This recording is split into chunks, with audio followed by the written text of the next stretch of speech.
My name is John Knutsen. I am working in evangelization and adult faith formation in the Catholic Diocese of Arlington, Virginia. I was born into a Catholic family, the last of 5 children, very Catholic parents, had always been Catholic. So it was just part of life as a kid, but we never really learned the faith. We went to Mass together on Sundays as a family, but I never really learned about the faith, and we didn't really live it in any concrete ways at home. And it was the 1970s, so catechesis was not particularly strong back then. I went to public schools and was enrolled in the parish CCD program, but as often as not, when my mom dropped me off, I would run to a friend's house as soon as the car went around the corner. So often I didn't even go.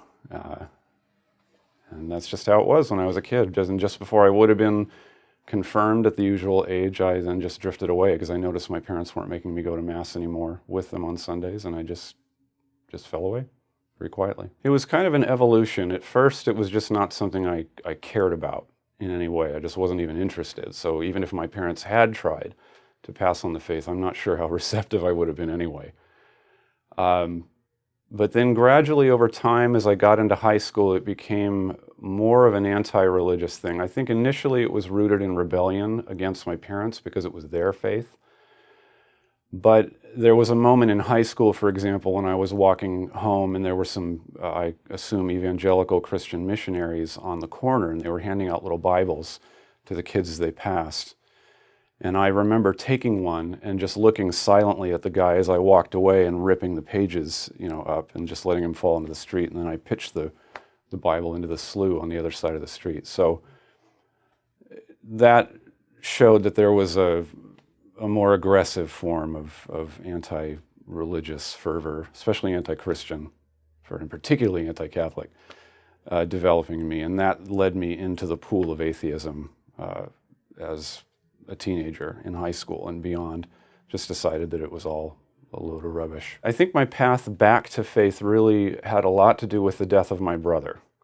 My oldest brother died when he was 30. I was in my early 20s. He had AIDS, died at home, and we were all around his bed when he passed away. Now initially that experience made me angrier and made me more of an atheist. That just sent me deeper into the pit. And that was where I really chose atheism, actually, and decided that there couldn't possibly be a God. But in retrospect, I can see that that was actually the beginning of my return in a way, because it forced me to start asking the deeper questions about life and existence and all the rest of it in ways I never had. I went to graduate school in Scotland, and I was intending to go on and get a PhD in history and teach and all the rest of it. But when I came back, I took a job in a Catholic high school, of all places, where my sister was teaching art, and I was hired to teach history. And it was a low point in my life, and I just fell apart in the first couple of weeks. I ended up resigning because the kids just rolled over me. I was in no condition to be able to take on 5 classes of sections of sophomores at that time in my life.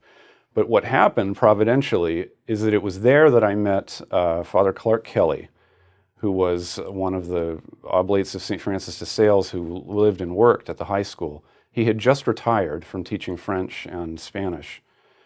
And he noticed me for whatever reason and started to talk to me. And before long, especially after I really fell apart and resigned the job, I ended up going over to the rectory a lot to talk to him. Initially, we didn't talk about matters of faith at all, because I would have probably run from the room. We talked about other interests, and he was just such an engaging and appealing guy with a great sense of humor, and eventually I became comfortable enough to start sharing with him this sort of existential angst that I found myself in and had for many years.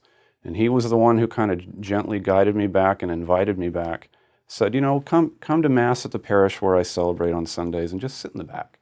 Don't receive communion, don't worry about any of that, just sit in the back and listen. So I did.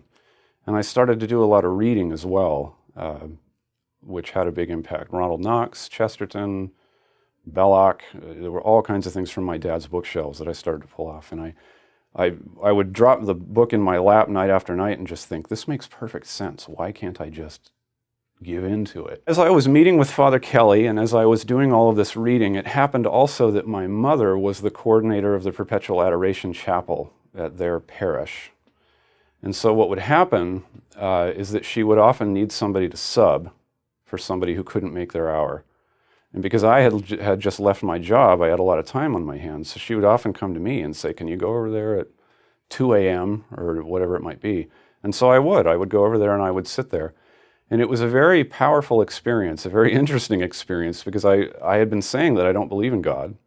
And yet I would find myself walking back and forth in this chapel, talking out loud to the God I said I didn't believe in, because I knew, I could sense there was a presence there. I knew what Catholics said that presence was, or who they said that presence was. But it disturbed me in a way, because I knew that I was not alone in the chapel. But it helped my anxiety, I'll tell you that. And I got into the habit, whenever I would have a panic attack or an anxiety attack, I would pile myself in the truck, I'd drive over to the parish, and I would just sit in the church. Usually the church, because I didn't want to be around people in the Adoration chapel. I would just sit up in the front pew of the dark church on my own. And all I knew is that when I left, I felt better, and that's all that mattered. If anybody who's had panic attacks understands that.